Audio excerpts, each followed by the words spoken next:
아침에 주께로 한 걸음씩 귀한 찬양 불러주셔서 감사합니다. 1873년에 앞을 못 보는 크로스비 여사에 의해서 작사된, 아시죠? 크로스비 여사는 앞을 못 보는 상태에 평생 살면서 수천 곡의 찬송 가사를 썼다 하는데 은혜로운 찬양 이 아침에 불러주셔서 감사합니다. 우리 서로 주변에 인사하겠습니다. 주 안에 복되고 잘 되시기 바랍니다.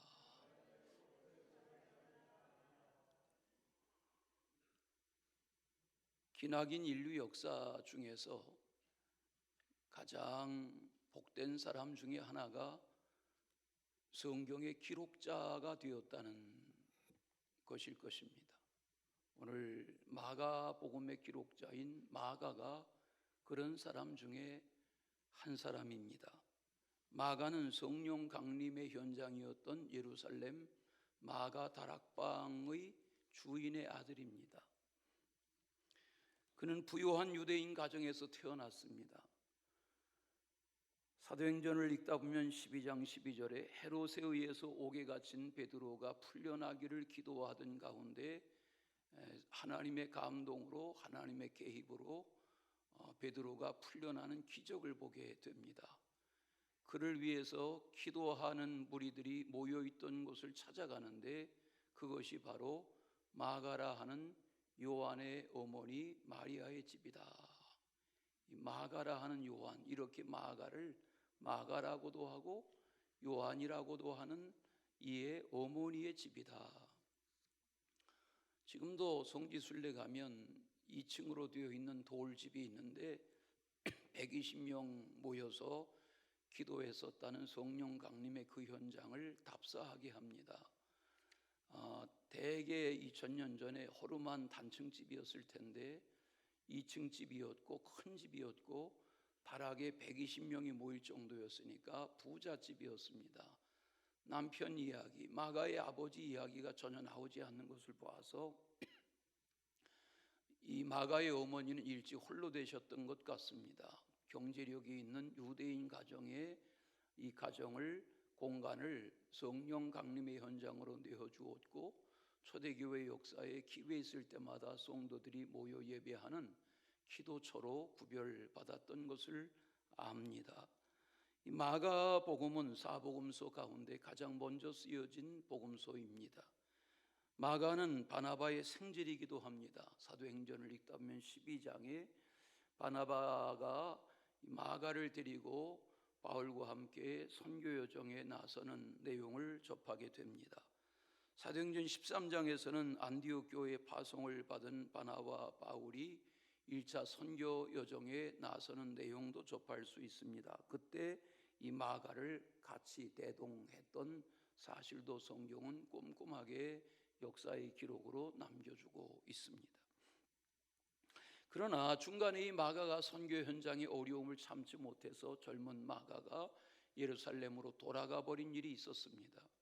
이 일이 바울에게서는 못마땅한 기억으로 기억에 남아 있었습니다.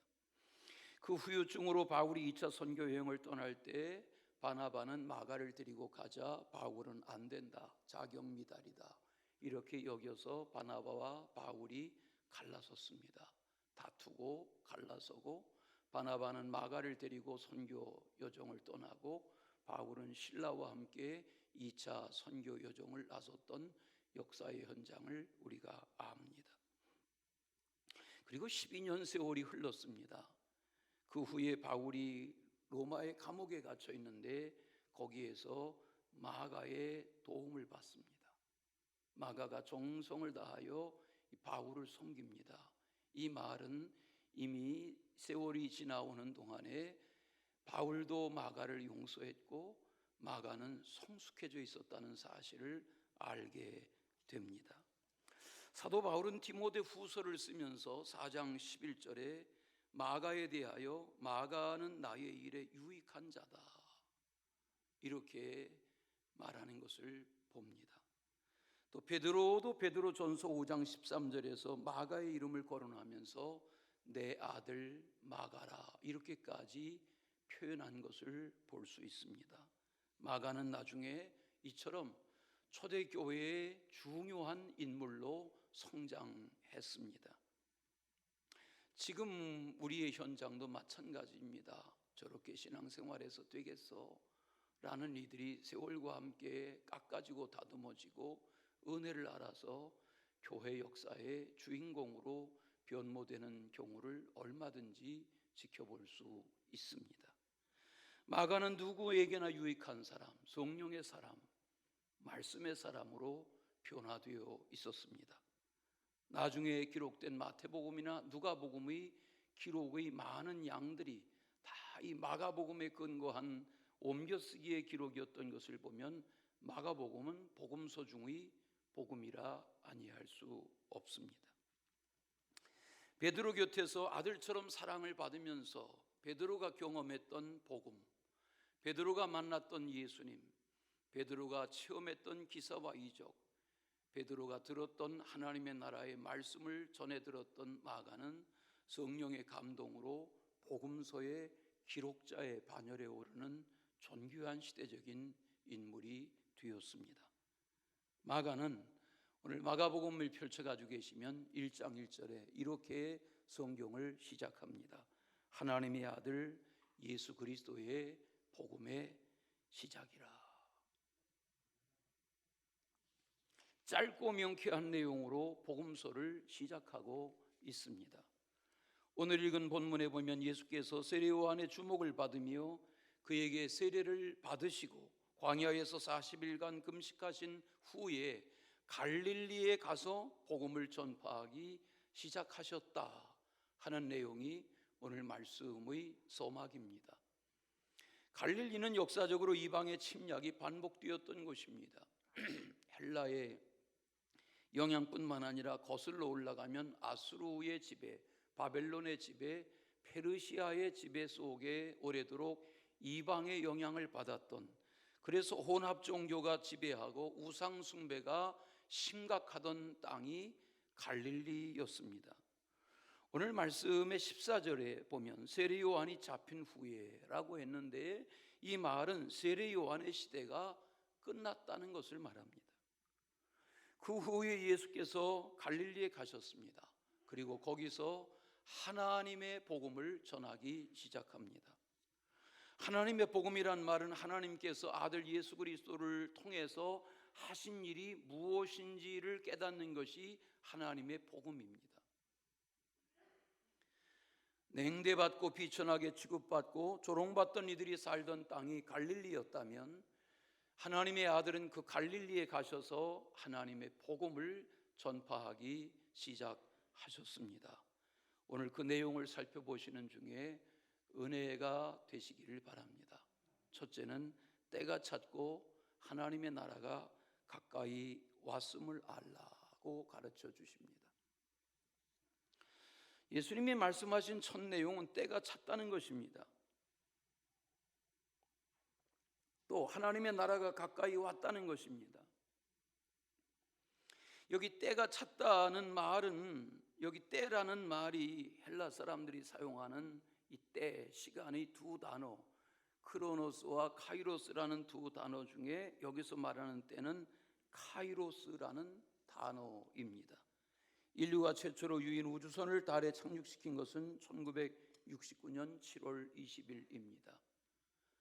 나사 우주본부에서 출발한 지 5일 만에 사람의 과학에 의해서 만들어진 물체에 사람이 타고 달에 도착해서 2시간 반 동안 달을 걷고 송조기를 꽂고 거기에 관측기들을 설치하고 하는 일을 가능하게 했던 역사적인 날, 역사적인 시간, 그런 시간을 우리는 때, 카이로스의 시간이라고 말합니다.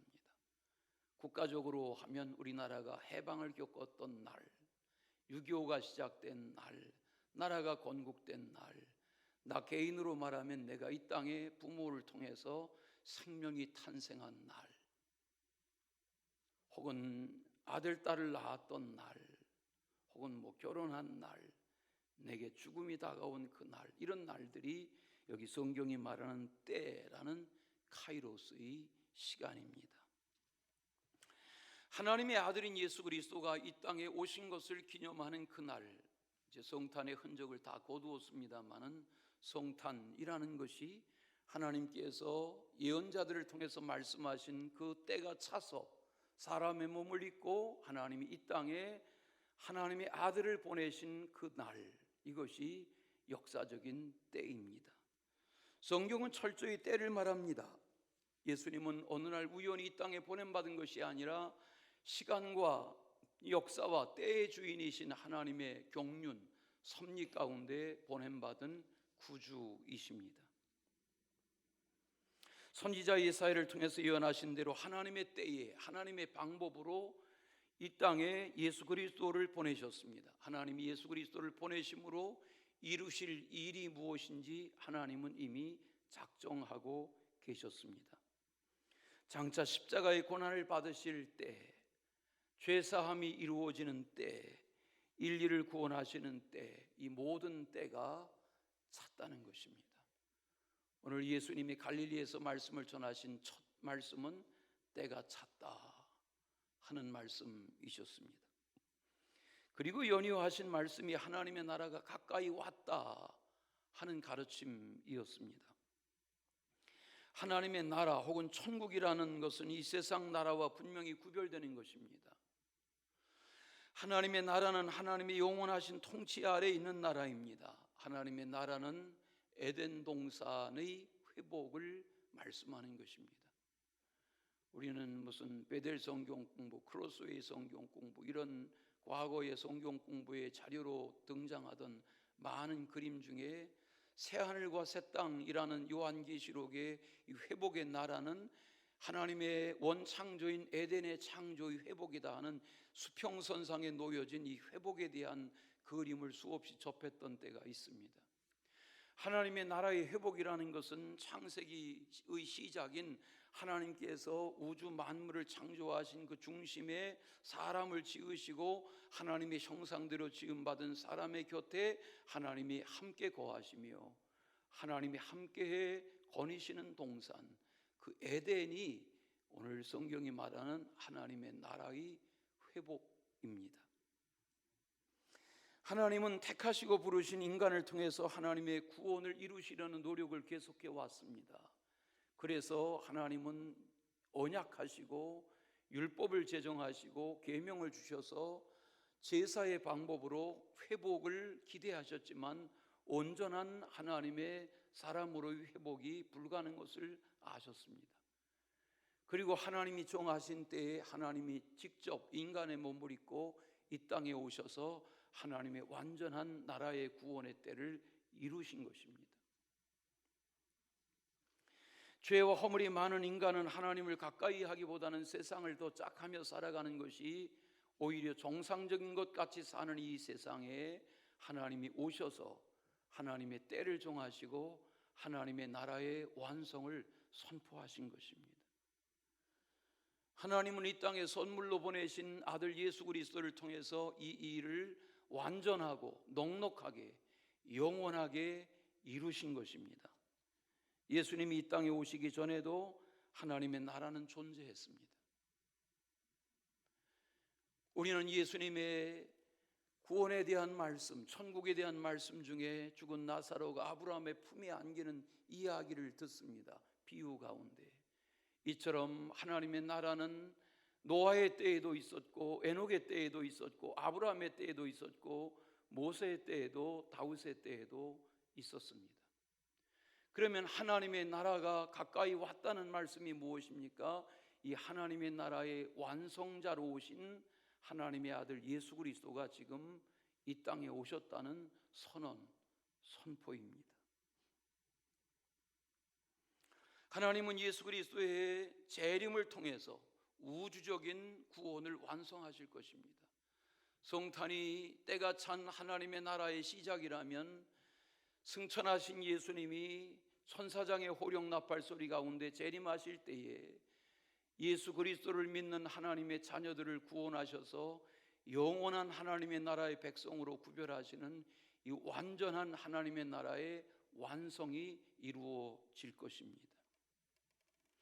새하늘과 새 땅에 들어갈 자, 그리고 그렇지 못할 자를 완전히 구분하는, 알곡과 쭉정이를 구분하는 그런 역사적인 순간이 다가올 것입니다. 이것을 성경학자들은 이미, 그러나 아직이라는 표현으로 설명하는 것을 봅니다. 화면을 보십시오. 다 같이 이미, 그러나, 아직. 이 하나님의 나라를 설명하는 유명한 명제가 이미, 그러나 아직이라는 명제입니다. 하나님의 나라는 이미 이루어졌습니다. 그러나 아직 완성된 것은 아닙니다. 이 이미라는 표현과 아직이라는 표현 속에 우리가 믿고 영접하고 추구하는 하나님의 나라의 세계가 우리 가운데 이미 와서 있는 것입니다. 그리고 그 하나님의 나라는 완성되어 가는 것이고 아직 완성된 것이 아닙니다. 이 진리를, 이 해석을, 이 교훈을 심오하게 잘 깨달아 영접하는 그런 하나님의 사람들이 되실 수 있기를 간절히 기대합니다. 예수님의 초림인 성탄절과 함께 시작된 하나님의 나라는 다시 오실 예수님의 재림으로 인하여 완성될 것입니다. 가시화될 것입니다. 예수님의 재림의 때에는 주 안에서 잠자는 자들의 영과 육이 완전한 부활체로 부활하여 하나님 안에서 영생하는 영생을 누리게 될 것입니다. 마가복음 오늘 1장을 펼쳐가지고 계신데 9장에 보시면 1절에 이렇게 말합니다. 내가 진실로 너희에게 이르노니 여기 서 있는 사람 중에는 죽기 전에 하나님의 나라가 권능으로 임하는 것을 볼 자들도 있느니라. 이렇게 예수님은 하나님의 나라의 임재에 대하여 반복해서 강조해 주고 계십니다. 마태복음 6장 10절, 이렇게 인용하는 마태복음 6장 10절은 주기도문이 담겨 있는 분량입니다. 그 마태복음 6장 10절에 가 보면 우리가 늘 그저 외워서 내용을 음미하지 않고 외워서 지나쳐버리는 그런 주님께서 가르쳐 주신 기도 가운데 보면 이런 기도가 포함되어 있습니다. 하나님의 나라가 하늘에서 이루어진 것처럼 이 땅에서도 이루어지게 기도하라고 가르쳐 주셨습니다. 하나님의 나라가 하늘에서 이미 이루어진 것처럼 하나님 이 땅에서도 이루어지게 해주세요 라고 기도하라는 것입니다. 무슨 말입니까? 지금 예배하고 있는 저와 여러분, 우리가 하나님의 나라에 대한 실존, 이 하나님의 나라에 대한 실제의 믿음 가운데 살아가고 있다면 지금 내가 이미 하나님의 나라의 백성인 것입니다. 하나님의 나라의 실존을 지금 누리고 사는 것입니다. 이것이 주님께서 가르쳐 주신 기도입니다. 우리는 대개 주거 천국, 주거 하나님의 나라를 상상합니다. 생각합니다. 그래서 살기가 귀찮아지면 아이고 주님이 어서 오셨으면 좋겠다. 그리고 탄식을 하지만 절대 주님은 그런 기도 안 들으십니다. 더 더디 오실 것입니다.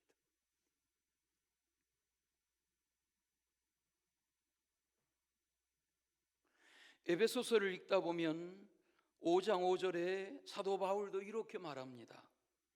그가 깨달은 하나님의 나라. 에베소서 5장 5절. 너희도 정녕 이것을 알거니와 음행하는 자나 더러운 자나 탐하는 자 곧 우상 숭배자는 다 그리스도와 하나님의 나라에서 기업을 얻지 못하리니.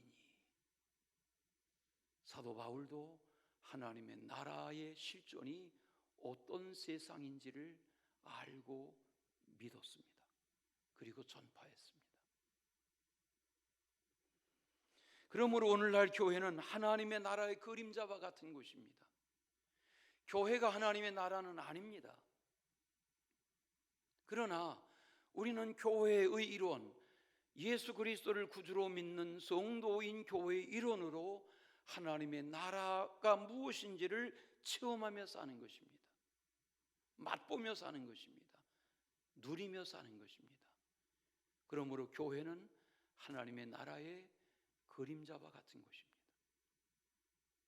교회를 하나님의 백성들의 이 공동체를 소중히 여겨야 하는 이유는 우리는 이 안에서 하나님의 나라를 이미 맛보고 누리고 증거하며 살아갈 수 있기 때문입니다. 주님의 자녀가 되어 구원의 은혜를 누리고 살아가는 성도라면 이 하나님의 나라의 실존을 매 순간 경험할 수 있어야 합니다.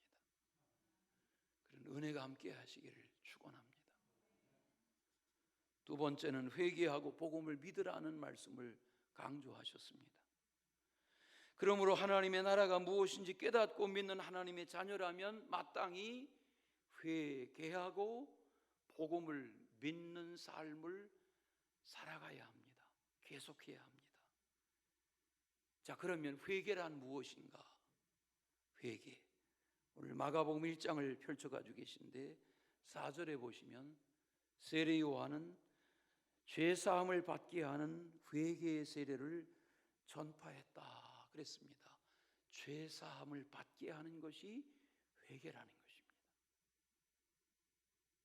회개해야 죄사함을 받을 수 있고, 회개해야 하나님의 자녀가 될 수 있고, 회개해야 하나님의 나라의 백성이 될 수 있고, 회개해야 복음을 누리는 구원의 백성이 될 수 있는 것입니다. 회개가 없이는 하나님의 나라의 백성이 될 수 없습니다. 마치도 회개라고 하는 것은 내가 살아가는 집의 현관 문과 같습니다.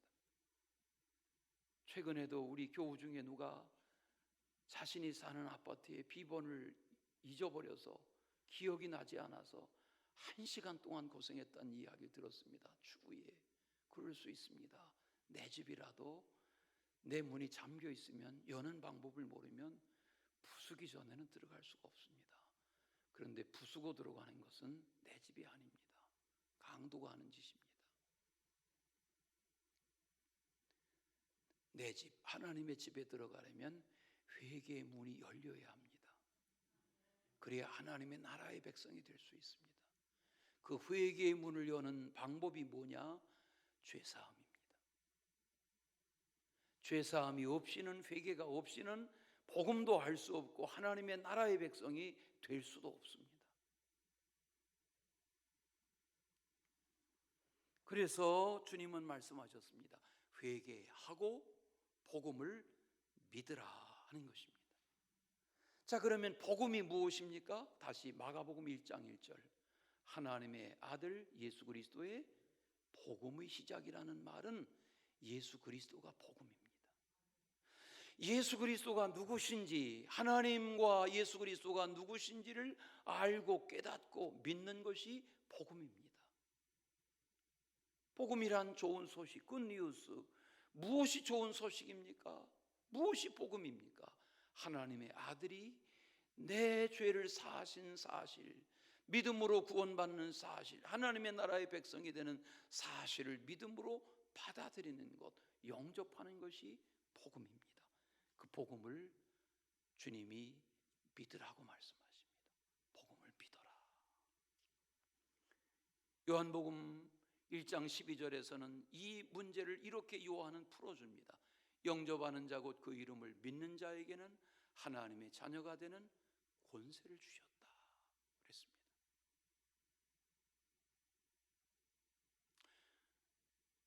우리나라 대통령은 자녀가 없지만 만약에 우리나라 대통령에게 초등학교 다니는 딸아이가 있다면 대통령이 사는 관저에 대통령의 딸의 친구가 쉽게 갈 수 있습니다. 학교 끝나고 야, 난 너네 집에 가면 안 돼.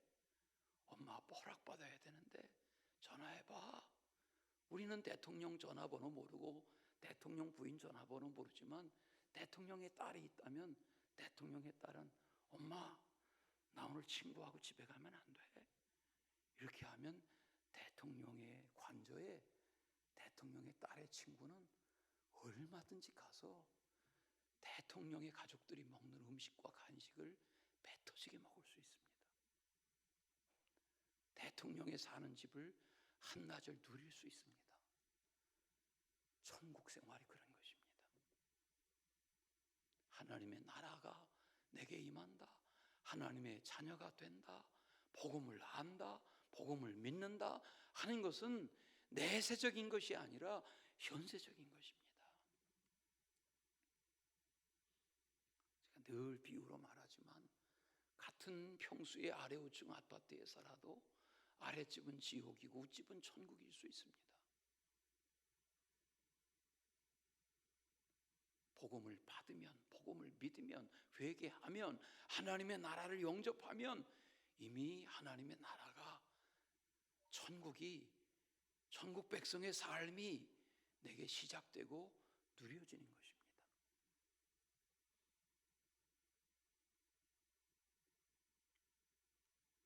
우리는 되게 고단한 세상을 살기 때문에 천국에 갔으면 좋겠다 라고 여기지만, 그런 내세의 천국이 중요하지만 그 천국은 이미 우리 가운데서 시작된 것입니다. 이걸 누릴 줄 모르는 사람은 천국 백성답지 못한 것입니다. 이건 내가 월세방에 사느냐, 대골 같은 집에 사느냐, 그런 문제가 아닙니다. 그 천국은 내 마음에 이루어지는 하나님의 영적 공급의 세계이기 때문입니다.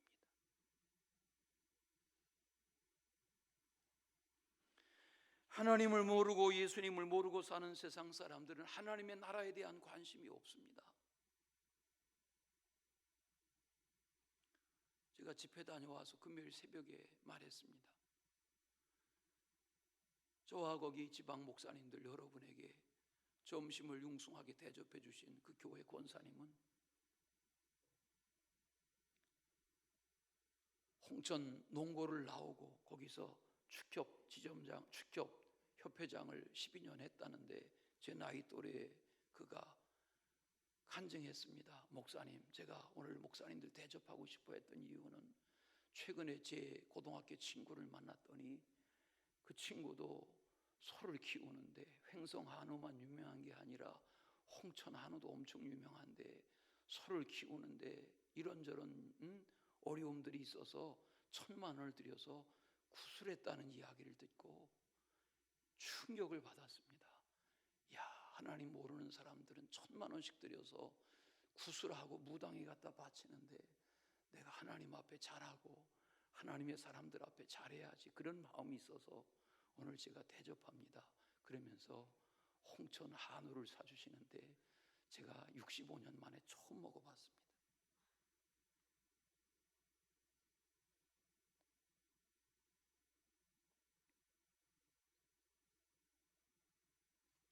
그는 두메산골에 살았지만 3딸 중에 2딸을 감리교 신학대학에 보내고 둘째 사위를 목사로 맞이하고 셋째 아들 성악 전공시켜서 이태리로 유학 보내고 이러면서 자기 삶을 간증하는데, 목사님, 하나님 모르고 사는 우상 숭배자들의 삶이 이런지는 몰랐어요 하고 저한테 토로했습니다. 하나님의 나라, 회개, 복음을 믿는 생활, 이것은 실존이어야 합니다.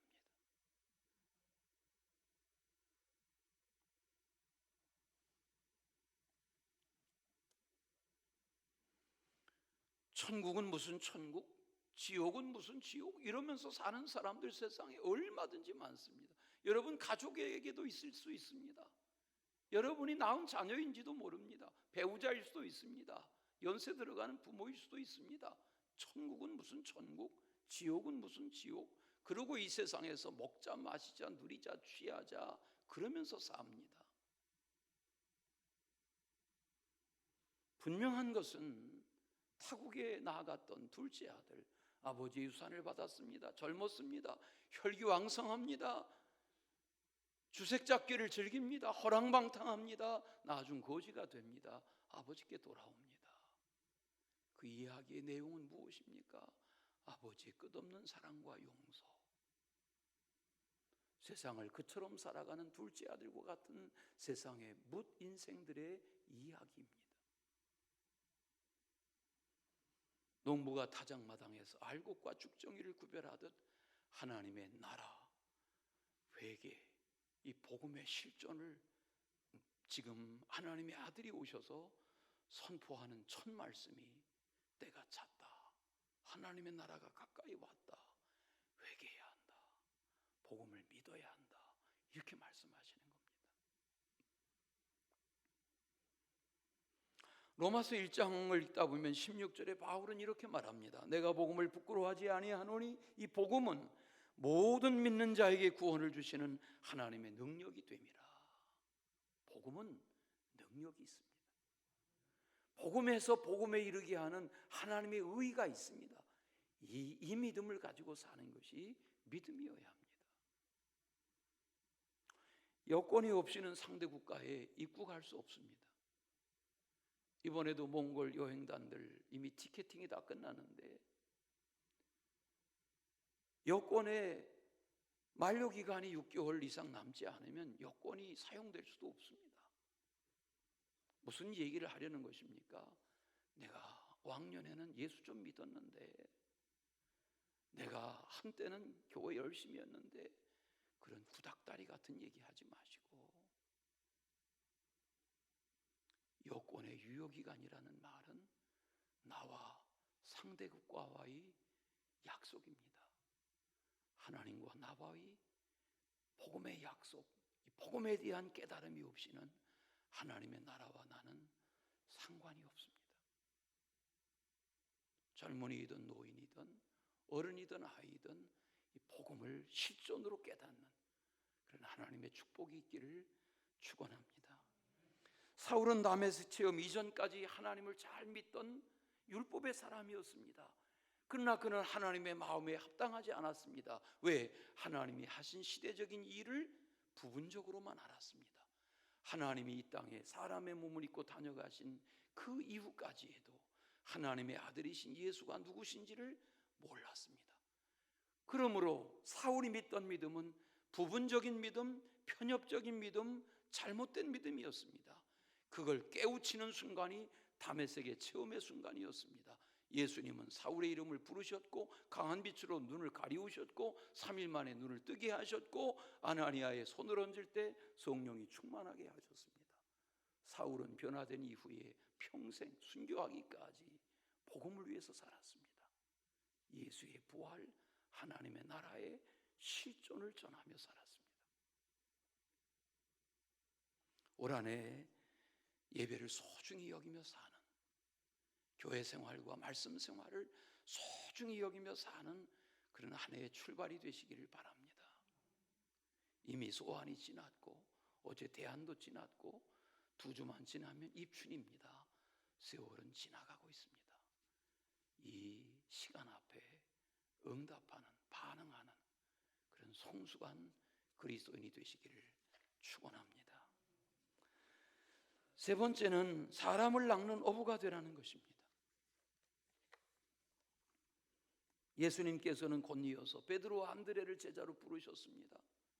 그리고 야고보와 요한도 제자로 부르셨습니다.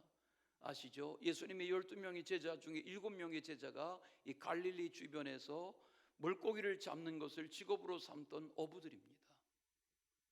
그 중에 4사람 베드로와 안드레 형제입니다. 야고보와 요한 형제입니다. 저들을 제자로 부르시는 장면이 오늘 말씀에 남아있는 분량입니다. 뭐라고 말씀하셨습니까? 나를 따라오라. 내가 너희로 사람을 낚는 어부가 되게 하리라. 베드로와 안드레는 그물을 버려두고 예수님을 따랐습니다.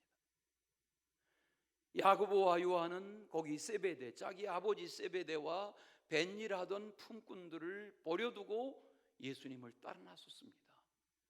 이것이 제자의 길입니다. 오늘 우리는 예수님의 12제자 중에 하나는 아니지만 사람을 낚는 어부로서의 초청을 받은 제자들입니다. 신앙생활은 나 혼자 겨우 예수 믿고 사는 것이어서는 안 됩니다. 누군가를 통해서 내가 복음을 알게 된 것처럼 나를 통해서 계속 이 복음이 흘러가도록, 이 복음이 전해지도록 사람을 낚는 어부의 역할을 계속해야 하는 것입니다. 저희 어머니는 6남매, 7남매 중에서 둘째 딸로 태어나셨다고 그럽니다. 오빠 그리고 아래로 남동생이 줄줄이 6이었습니다. 5이었습니다. 6남 1녀 7남매 중에 외동딸이었습니다. 저희 외삼촌 6 중에 4은 목사님이고 2은 장로님입니다. 여러분이 이미 돌아가셨지만 6 형제들의 외삼촌들은 다 강화도 시골에서 대학을 공부했습니다. 그런데 저희 외할아버지는 저희 어머니만 초등학교 이상 학문의 기회를 주지 않았습니다. 저는 저희 어머니에게 공자님 말씀 혹은 키에르 케고르에 대한 이야기 들어본 적이 없습니다. 그러나 저희 어머니는 예수님을 알았습니다. 저희 어머니는 저를 예수님을 아는, 사람을 낚는 어부가 되는 길을 어려서부터 가르치셨습니다. 저희 어머니는 우리 형제들을 사람을 낚는 어부의 길로 가르치고 돌아가신 겁니다. 내가 낳았던 내 친구이든 내 가족이든 내 동료이든 내 남편이든 내 아내이든 내 시댁의 가족이든 내 직장과 일터의 누구이든 저들의 영혼을 낚는 어부로서의 역할을 해야 합니다. 주님이 기대하시는 것입니다. 진지하게 올 한 해를 살아가시면서 이 부흥을 이렇게 표로 여러분에게 시각화하는 이유는 부흥이라는 것은 사람을 낚는 것입니다. 복음을 모르고 죽어가는 안타까운 내 가족들, 형제들, 집안 사람들, 친구들, 저들에게 복음을 전하는 것이 사람을 낚는 것입니다. 복음을 모르고 죽으면 천국 백성일 수 없습니다. 이것이 좌편 강도와 우편 강도의 차이입니다. 우리는 마태복음, 마가복음 1장을 펼쳐가지고 있지만 지난 12월 내내 임원 훈련 과정에서 마태복음 28장 19절 20절을 읽고 또 읽었습니다. 너희는 가서 모든 족속으로 제자를 삼아 아버지와 아들과 성령의 이름으로 세례를 주고 내가 너에게 분부한 모든 것을 지키게 하라. 하나님의 사람으로 살아가시기를 축원합니다.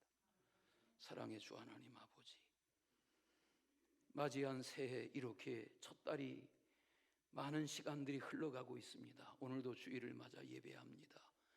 예배의 경건을 회복하며 주일을 소중히 맞이하며 하나님의 복음 안에 응답하는 하나님의 나라의 백성다운 삶을 사명으로 살아갈 수 있도록 붙들어 주시옵소서. 예수님의 이름으로 기도하옵나이다. 아멘.